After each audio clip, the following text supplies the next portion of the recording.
Hey guys, today I'm here with a brief review of The Girl on the Train by Paula Hawkins. Now, I read this one on my Kindle, and if I'm honest, I didn't really get on with it too well. The Girl on the Train follows a woman named Rachel, who is an alcoholic in her mid-30s, who travels into London every day on the train. Now, on this train journey, she not only passes the same town where she lived with her now ex-husband, but she actually passes the exact little row of houses where they lived and where her ex-husband Tom still lives with his new wife Anna and their daughter. It's a little unclear whether Rachel was already unstable before she started drinking, but she is pretty much the definition of a hot mess. She is still obsessed with Tom and calls him constantly. She shows up at their old house and terrorizes Anna and their daughter, and basically is unable to kind of pull herself together. Rachel rents a room from one of her friends from college named Kathy, who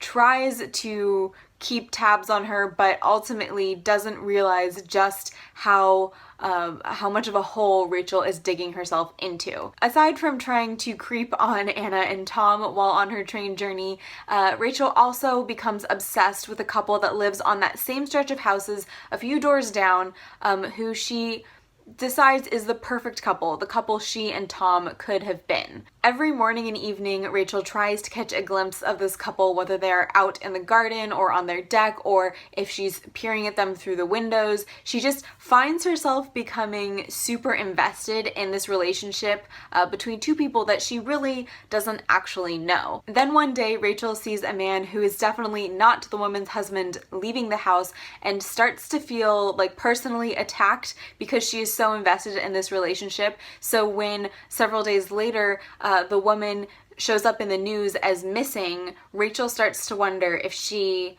is somehow involved. Now, obviously, The Girl on the Train is a fairly popular novel. It did well enough not only in book form, but it is now in a film version, which is of course starring Emily Blunt and is out in theaters now.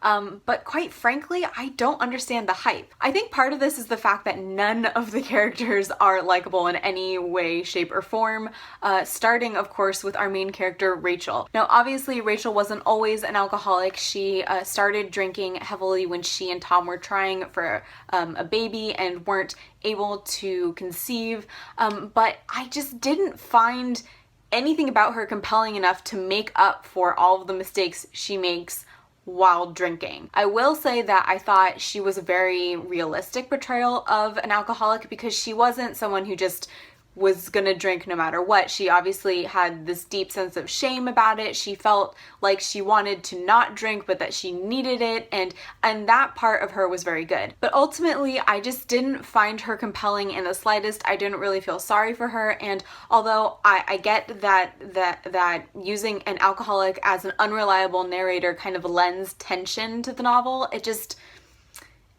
didn't work for me. Then, of course, we have Tom, the ex-husband, who you can tell from the second chapter is a big sleazeball. You have Anna, who feels entitled to this perfect family with Tom, even though she wrecked Rachel's chances at having one.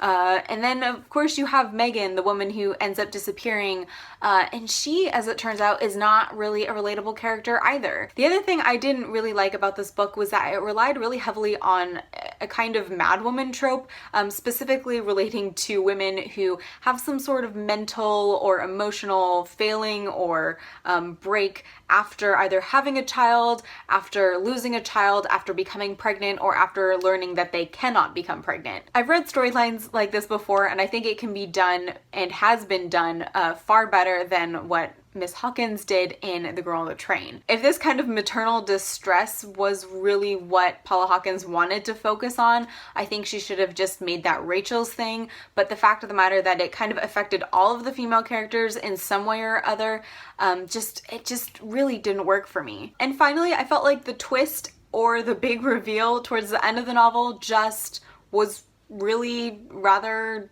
disappointing. I think one thing I can definitely praise from this novel is the fact that Paula Hawkins creates tension really well. She created this really tense, kind of gritty, atmospheric quality to the novel that I thought was really good, and it was actually what kept me reading since I didn't really care about any of the characters. Like I said, I also think she created a really honest, really accurate portrayal of what alcoholism can do to a family and to a person and their relationships.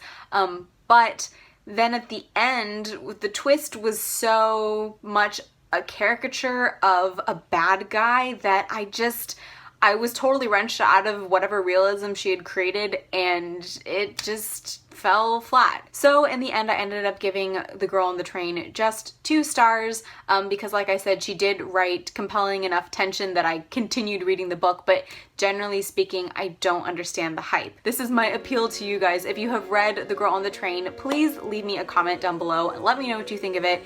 Maybe I was missing something, I don't know. Just let me know what you thought, because obviously it wasn't for me. So I look forward to hearing your thoughts on the comments below, but other than that, that is all I have for today's video. So thank you guys so much for watching.